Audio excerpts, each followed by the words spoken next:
Hi everyone, welcome back to AdQuest. So last session में हमने देखा था कि मॉडल सिक्योरिटीज़ को किस तरीके से यूज़ करना चाहिए अपने एम एल ऑप्स के जर्नी में, लाइक मॉडल को किस तरीके से सिक्योर करना चाहिए और किस कौन कौन से तरीके के हमारे एक्ट्स होते हैं। एक बार हम क्विक वॉक थ्रू कर लेते हैं उसका भी। सो मॉडल सिक्योरिटी क्या होते हैं, security in M L and traditional softwares क्या होते हैं, the C I A triad of M L क्या होता है, फिर secure M L life cycle किस तरीके से होना चाहिए जो हमारी सी आई सी डी वगैरह होती है, फिर सी आई सी डी के सिक्योरिटीज़ क्या होती हैं, फिर सीक्रेट एंड एक्सेस कंट्रोल क्या होता है कि जैसे रोल बेस्ड होना चाहिए, कोई एक बंदा दूसरे के चेंजेस को ना देख सके या ना उसमें कोई चेंज कर सके, राइट। सो और क्या होता है, adversarial defence monitoring and best practices क्या होते हैं, मॉनिटर एंड रिस्पॉन्ड होता है, फ्रेमवर्क्स एंड कंप्लायंस जिसमें N I S T, A I R M F, I S O I C, O वैस्प, M L top 10, adversarial attack, features squeezing, defensive distillation, model water marking. सो ये हमारे security के थे जो last हमने 3 video cover की थी उसके अंदर। सो आज हम बात करने वाले हैं scalable model serving in Kubernetes. So scaling, हम अपने मॉडल को किस तरीके से स्केल कर सकते हैं। बेसिक जो स्केलेबल वाला पार्ट आता है, हम अभी आपने देखा था लाइक कि डॉकर के इमेजेस बनाकर हम कंटेनर में रख सकते हैं, राइट। अब उसमें भी ऑप्शंस हो सकते हैं कि हम उसको और स्केलेबल बनाना, लाइक अगर हम मॉडल प्रोडक्शन में डिप्लॉय करते हैं तो हमें किस तरीके से मल्टीपल थ्रेड्स स्टार्ट कर रहे हैं कि वो कंटिन्यूस चलता भी रहे और हमारे लोड भी न पड़े, और अगर वो डाउन भी होता है so it is capable to heal up. So यहाँ पर हमारा आता है कुबरनेटिस। कुबरनेटिस एक प्लेटफॉर्म ऑर्केस्ट्रेशन टूल है, लाइक कंटेनर ऑर्केस्ट्रेशन।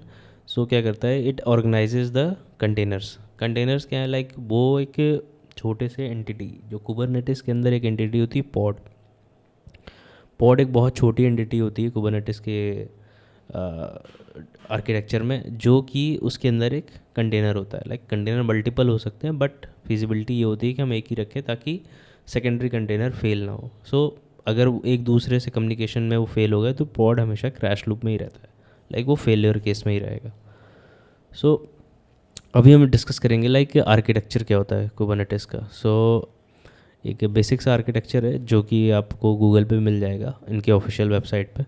सो की कंपोनेंट्स क्या होते हैं, मास्टर नोड में होता है जो कि हम कंट्रोल प्लेन कहते हैं। This is controls the all the system, like complete OS, जो कि क्लाउड ओएस की बात करते हैं। अगर हम कुबरनेटिस को एक क्लस्टर मान के चलते हैं तो केटस क्लस्टर में कंट्रोल प्लेन होगा जो कि मैनेज करेगा आपका फ्लो कैसा होगा, जो कि कम्युनिकेशन बनवाएगा कि कुबलेट से, कुप्रॉक्सी से, कंटेनर रन टाइम से, पॉड से, राइट। सो ये मोटा मोटा एक आर्किटेक्चर देख लेते हैं। सो मास्टर नोड में क्या आता है, आपका एपीआई सर्वर आता है जो कि क्यूब एपीआई सर्वर है, राइट। ये जो रहता है इससे हर कोई बात करेगा, चाहे कोई हो चाहे ना हो, इससे हर कोई बात करेगा। ये इसके पास सबकी इन्फॉर्मेशन होती है, राइट।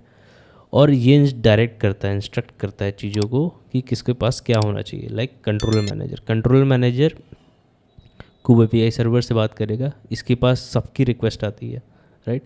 और ये सबको इधर एज अ सर्वेंट रखा है जिसको क्या करते हैं, एक दूसरे से डेटा लेना है, बात करनी है और ये फुलफ़िल करने के लिए आगे सबको प्रोसीड कर देगा, राइट। फिर शेड्यूलर भी उसका काम होता है, अगर पॉड शेड्यूल करना है पॉड शेड्यूल कर देगा, कन्फिग मैप क्रिएट करना है, सी आर डीज क्रिएट करनी है, मल्टीपल चीज़ें, लाइक रेप्लिका नहीं है, हमने 3 की बात की थी, 2 बच गए हैं, एक फेल हो गया है, तो एक फिजिबिलिटी चेक करेगा कि 3 वापस हो जाने चाहिए, राइट।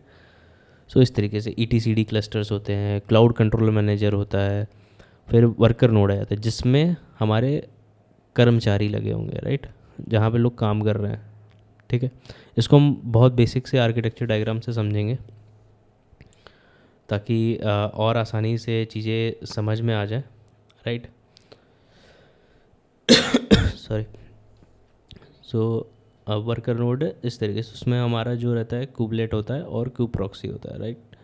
और जो सबसे छोटी एंटिटी होती है वो हमारी पॉड होती थी, या मल्टीपल ऑफ पॉड्स होते हैं, एक एक कंपोनेंट्स के मल्टीपल पॉड्स होते हैं। अभी मैं क्यू फ्लो जब दिखाऊंगा तो उसमें आपको दिखाऊंगा कि एक क्यू फ्लो के लिए कितने हेल्पर पॉड्स होते हैं, लाइक यूआई के अलग होंगे, शेड्यूलर के अलग होंगे, वर्कफ्लोज के अलग होंगे, मिन आईओ स्टोरेज डेटाबेस के लिए अलग होंगे जो कि मैनेज करेंगे, आर्गो एग्जेक अलग होगा जो पाइपलाइन मैनेज कर रहा होगा, फिर एमएल पाइपलाइन के लिए एक अलग पॉड होगा. So they all combine to make a queue flow component, right. So इन सब को मिलाकर ही हम बोलते हैं कि लाइक ये एक कुबरनेटिस क्लस्टर है. क्लस्टर में आपके worker like control plane and worker node दोनों आ जाते हैं. सो यहाँ पर ये सिंगल नोड क्लस्टर है, ऐसे मल्टी नोड भी हो सकते हैं. लाइक ये एक्चुअली एक मल्टी नोड क्लस्टर है जिसमें कि एक कंट्रोल प्लेन है और दो वर्कर नोड है, एक नोड 1 एक नोड 2. सो सिंपल इस तरीके से समझते हैं कि यूज़र क्या करना है, डिप्लॉयमेंट में अप्लाई करता है. वो रिक्वेस्ट जो होती है क्यूब एपीआई सर्वर के पास आती है और एपीआई सर्वर रिक्वेस्ट जो होता है वो ईटीसीडी को दे देता है, ठीक है. और फिर शेड्यूलर देखता है कि कौन सा नोड बेस्ट फिट होगा वर्कर के लिए, मतलब जहाँ पर हम वो पॉड को शेड्यूल कर सकते हैं, राइट. फिर कंट्रोल मैनेजर होता है, लाइक क्यूब कंट्रोलर मैनेजर. वो पॉड क्रिएट करता है और इनिशिएट करता है जो भी प्रोसेस है उसके अंदर कोड लिखे गए हैं उसके अकॉर्डिंग. लाइक पॉड भी जो होती है वो कंटेनर के फॉर्म में होती है, मतलब कंटेनर जो होता है वो डॉकर इमेज से बनती है और सेम इमेज यूज़ होता है कंटेनर, और उसके ऊपर आपके पास पॉड होते हैं. और पॉड जो चलती है वो कंटेनर रन टाइम इंटरफेस के थ्रू चलती है जो कि वो CRI होती है. सो वही कंटेनर रन टाइम इंटरफेस जो होती है वो एक इमेज को रन करने में हेल्प करती है. और क्यू प्रॉक्सी जो होता है वो आपके नेटवर्क को हैंडल कर देता है, ठीक है. सो इसको एक और बेस्ट तरीके से हम समझते हैं, लाइक कि एक बर्गर रेस्टोरेंट की तरह. लाइक किस तरीके से एक बर्गर रेस्टोरेंट में चीज़ों को सर्व किया जाता है और किस तरीके से कम्युनिकेशन बिल्ड होती है आपके मास्टर शेफ़, शेड्यूलर, मैनेजर और फिर वेटर के बीच में, राइट. सो अगर हम कुबरनेटिस इस पूरे को कुबरनेटिस क्लस्टर मान लेते हैं, राइट, तो जहाँ जैसे जो काउंटर होता है, लाइक अगर हम आप बर्गर ख़रीदने जाओगे तो आप एक काउंटर होगा जहाँ पे आप ऑर्डर प्लेस करते हो, राइट. सो कंट्रोल प्लेन के अंदर आपका आ जाता है मैनेजमेंट टीम, लाइक कि एपीआई सर्वर आ जाती है जहाँ पर कस्टमर जो होता है वो अपना ऑर्डर प्लेस करता है, राइट. और फिर शेड्यूलर जो होता है वो टास्क असाइन करता है, टास्क असाइनिंग मैनेजर होता है कि ये ऑर्डर किसको मुझे देना है, किस शेफ़ को देना है बनाने के लिए, ठीक है. फिर वहीं पर होता है कंट्रोलर मैनेजर जो कि एक ऑपरेशन सुपरवाइज़र की तरह काम करता है. तो वो इंश्योर करता है कि सब ऑर्डर फुलफ़िल हो रहे हैं, कि शेड्यूलर ने अपना काम सही से किया है या नहीं. और अगर कोई शेफ़ खाली बैठा हुआ है तो मैं उसे वापस से काम दे दूँ, ठीक है. सो वो ये ऑर्डर दे देता है तो कंट्रोलर मैनेजर उसे फिक्स करता है, राइट. और जो ETCD होती है ये एक आपकी रेसिपी बुक होती है. इसमें जो लिखा हुआ है कि सारा डेटा इसके अंदर होगा कि बर्गर को कैसे बनाना है, कितने टाइम ग्रिल करना है, उसके पैटी को किस तरीके से करना है, उसमें कौन कौन से इंग्रेडिएंट्स डलने हैं. तो ये एक ETCD होगी. तो जो भी नई रिक्वेस्ट होगी वो पहले यहाँ लिखी जाएगी और उसके बाद ही आगे प्रोसेस किया जाएगा, राइट. तो सबका रिकॉर्ड है इसके अंदर स्टोर होता है. फिर हम आ जाते हैं वर्कर नोड की तरफ. वर्कर नोड में क्या होता है, एक क्यूबलेट होता है जो कि हेड शेप होता है, एक्चुअल जो कुकिंग कर रहा होता है. और कुकिंग किया उसके बाद वो कंटेनर या पॉड इंश्योर करता है कि क्या बनना है, ठीक है. पॉड क्या होता है, बर्गर ऑर्डर होता है एक तरीके से मान लेते हैं यहाँ पर. और इसमें हो सकता है कि सिंगल ऑर्डर हो, सिंगल बर्गर हो, कॉम्बो मील हो, मल्टीपल कंटेनर्स हो, है ना. जैसे मैंने अभी एग्जांपल में बताया था आपको कि इस तरीके से हो सकता है. फिर कंटेनर रन टाइम आ जाता है आपका जो एक्चुअल टूल है जो बर्गर को कंटेन करता है, जो कुक करता है कि किस तरीके से बनना है. फिर आपका क्यू प्रॉक्सी होता है जो कि वेटर होता है जो कनेक्ट करता है कि उस बर्गर को किसके पास जाना है, राइट. सो ऑर्डर को सही शेफ़ तक राउट करता है, सही शेफ़ से लेकर राउट करता है. और एज अ लोड बैलेंसिंग भी हैंडल करता है. सो अगर हम सब चीज़ को एक तरीके से मिला दें तो आप API सर्वर को ऑर्डर देते हो कि 3 ml मॉडल के बर्गर चाहिए मेरे को लाइक एमएल मॉडल के सर्वर्स चाहिए, और शेड्यूलर डिसाइड करता है कि कौन सा शेफ फ्री है, राइट। और कंट्रोल मैनेजर इंश्योर करता है कि ऑर्डर कंप्लीट हो, जो भी रिक्वेस्ट आई है।